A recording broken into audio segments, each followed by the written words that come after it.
Boleh dijawab? Boleh. Oke. Singkat saja Mbak Moni. Iya, jadi Mas Hussein maaf saya tidak merendahkan bangsa Indonesia. Saya justru sangat menghargai. Karena itu saya tidak ingin bangsa kita ini berlarut-larut masuk dalam konflik yang sebetulnya ada dasar sejarahnya, ada dasar historisnya. Harusnya kita tahu dulu. Kenapa ada bangsa Israel? Bangsa Israel itu merdeka bukan karena mereka memerdekakan dirinya dengan begitu saja. Tetapi ada dasar resolusi dari PBB. PBB lah yang membagi dua tanah menjadi Arab Palestina dan Yahudi Palestina pada tahun 1947. Dan kemudian 33 negara setuju pembagian tanah tersebut, 13 negara tidak setuju. Umumnya mayoritas Arab. Mbak Monik, sedikit saja. Menurut Anda apa yang melatar belakangi kemudian penyerangan Israel untuk menyerang Masjidil Aqsa kemarin? Israel tidak menyerang Masjidil Aqsa. Al-Aqsa tidak diserang. Kalau Anda melihat dalam berita-berita di Iran, situs-situs, nah mungkin Anda bisa menemukan bahwa sebetulnya hari Jumat terakhir bulan Ramadan, ini Anda harus cek juga ya. Oke, baik, kita cek langsung ke Mas Hussein. Anda yang berada di sana, teman-teman Anda kemudian menyaksikan apakah betul tidak ada penyerangan pihak Israel ke Masjidil Aqsa di malam Ramadan? Menurut saya ini adalah argumen yang sangat menggelikan karena bahkan Perdana Menteri Israel pun Netanyahu tidak menggunakan ini sebagai argumen. Netanyahu tidak pernah mengatakan kami tidak pernah menyerang Al-Aqsa. Tapi tiba-tiba Ibu Monik melakukan statement ini dari mana dasarnya? Nggak ada pejabat tinggi Israel yang mengingkari bahwa ada penyerangan ke Masjidil Aqsa. Baik.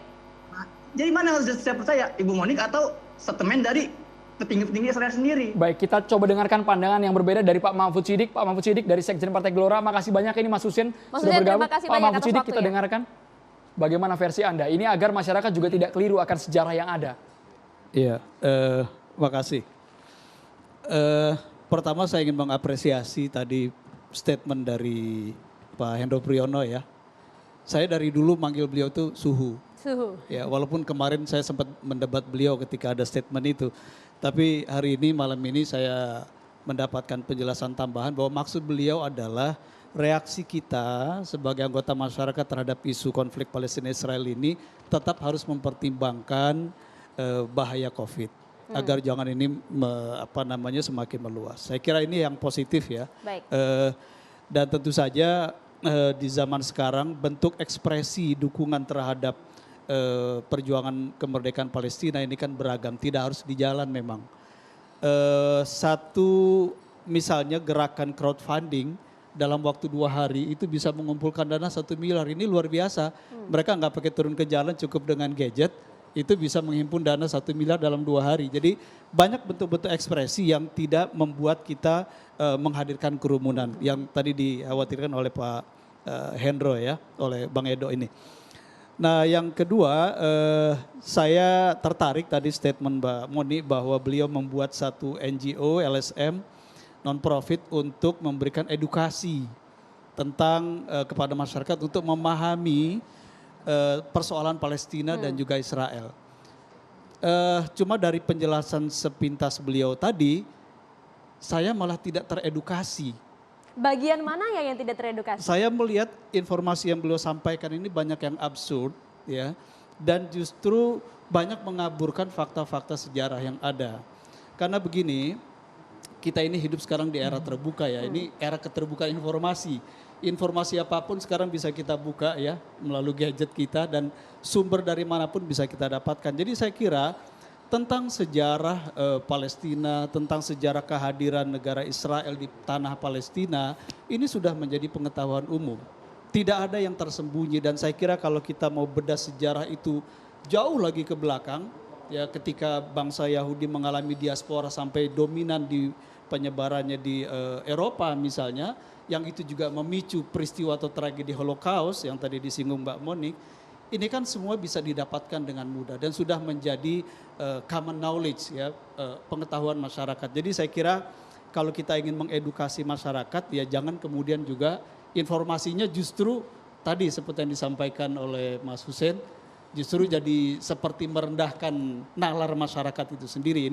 Ini masukan saya untuk Mbak Moni. Tapi saya senang kita bisa mendiskusikan hal ini. Yang kedua, yang ketiga yang saya sampaikan begini. Kalau kita berbicara konflik Israel dan Palestina, baik sebagai dua bangsa, dua entitas ataupun sebagai dua negara, walaupun yang satu disebut negara yang melakukan okupasi dan yang satu adalah negara yang belum berdaulat, karena dideklarasikan tahun 88 sampai sekarang mereka belum berdaulat. Ini belum negara yang berdaulat, ini baru setengah negara sebenarnya. Jadi kalau Soekarno pada waktu itu mengatakan selama tanah Palestina ini belum diserahkan kepada bangsa Palestina sendiri, maka Indonesia akan tetap berdiri bersama rakyat Palestina untuk mewujudkan negara Palestina merdeka. Dan secara garis politik nasional luar negeri kita, saya sangat bersyukur karena tegak lurus. Pak Jokowi sampai pernyataan beberapa waktu yang lalu ya setelah konflik ini itu kan menyatakan bangsa Indonesia masih berhutang kepada Palestina. Ya, jadi sepanjang negara Palestina belum merdeka, bangsa Indonesia masih punya hutang dan memang ini bukan hanya jadi hutang moral secara tapi substansi landasannya itu jelas dilakukan oleh Ini pemerintah jelas. Indonesia. Ini Pak jelas. Mahfud ditahan dulu, Mbak Haikal, Mbak Moni, Pak Sulaiman, nanti kita berikan kesempatan Baik. kepada Jadi pemirsa ini untuk hutang bertanya sejarah langsung. negara dan bangsa Indonesia. Masih panjang ini perjalanannya. Sesaat lagi pemirsa hanya di Catatan Demokrasi.